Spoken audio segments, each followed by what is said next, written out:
Notre second reportage sera consacré à l'un des gros titres de cette fin d'année. Distribué par Activision, il s'agit du dernier Call of Duty World at War, qui reprend cette fois-ci un contexte Seconde Guerre mondiale et promet énormément, malgré son changement de développeur qui a beaucoup fait parler. Call of Duty World at War, développé non plus par Infinity Ward, mais par le studio de développement Treyarch, a fait couler beaucoup d'encre ces derniers mois, que ce soit à l'occasion de la Games Convention de Leipzig ou avant. Les fans de l'excellent Call of Duty 4 ont en effet eu peur que le travail effectué par Infinity Ward soit sacrifié, afin que la franchise phare d'Activision puisse occuper le terrain FPS en cette fin d'année.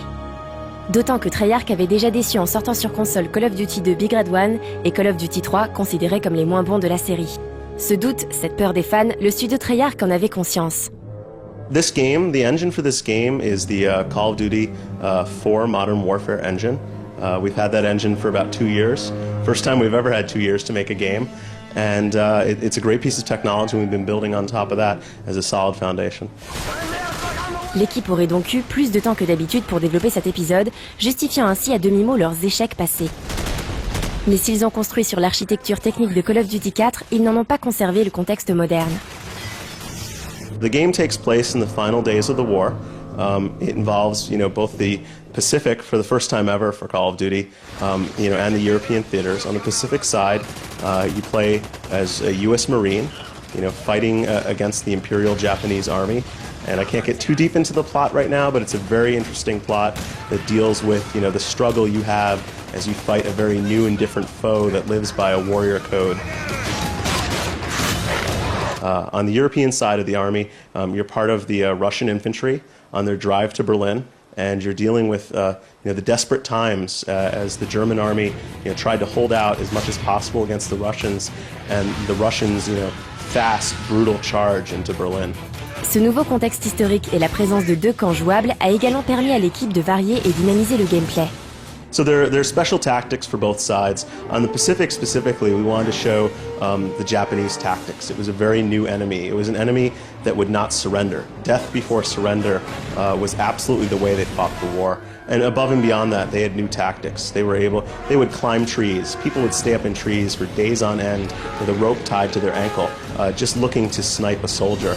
They would go through the bushes. They would flank you. They would pop out of spider holes, little holes in the ground, open them up, throw a grenade, close them up again. They would feign death, lie on the ground, wait for someone to pass, act like a dead body, and then get up and do as much damage as possible. We really wanted to depict this part of the war and show people, this new, different enemy. And then on the Russian side of the war, we were dealing with, both the brutality within the Russian army and enacted by the Russian army, the tactics and the dedication of the German army and their fight to stop at all costs the Russians from entering their homeland.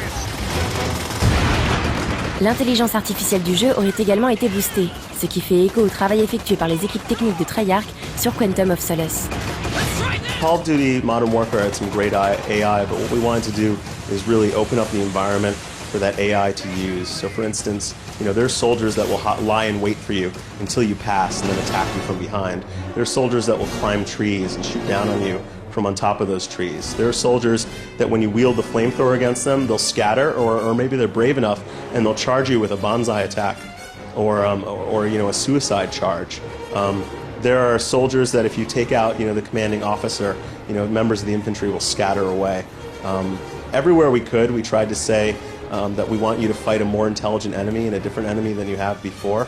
And the specifics of both regions, both the Pacific and the European side of the conflict, have given us some unique opportunities for that.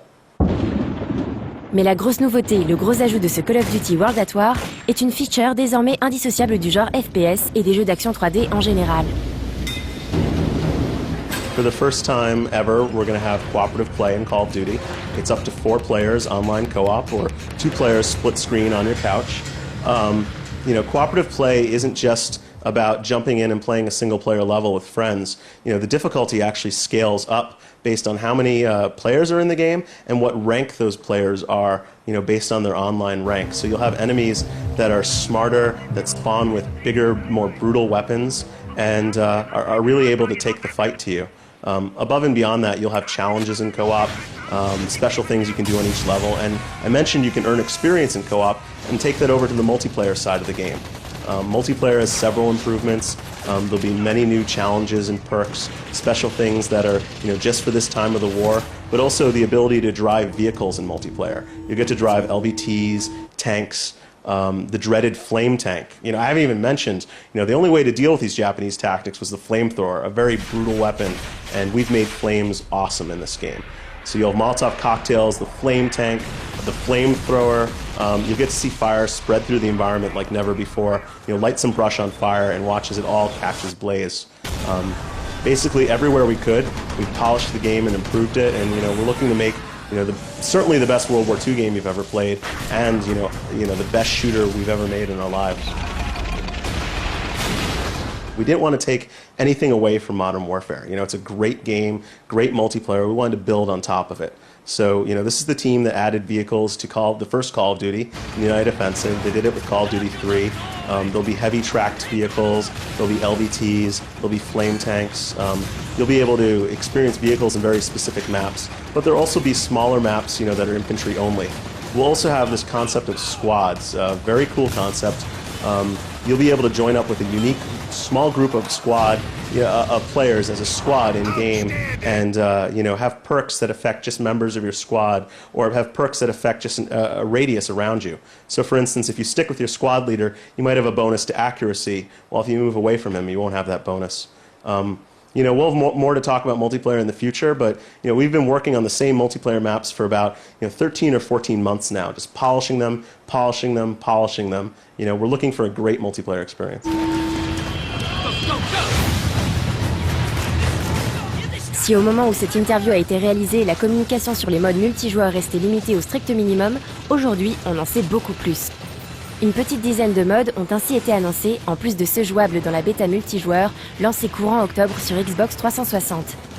Team Deathmatch, Free for All, Capture the Flag, Headquarters, Search and Destroy, ces modes étaient déjà tous présents dans Call of Duty 4, mais pas le mode War.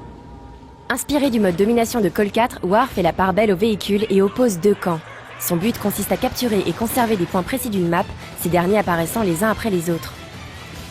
Avec une campagne solo jouable à 4 en coop et des modes multi à la hauteur du fabuleux Call of Duty 4, ce jeu pourrait prendre tout le monde par surprise et écraser les critiques tel un tank russe.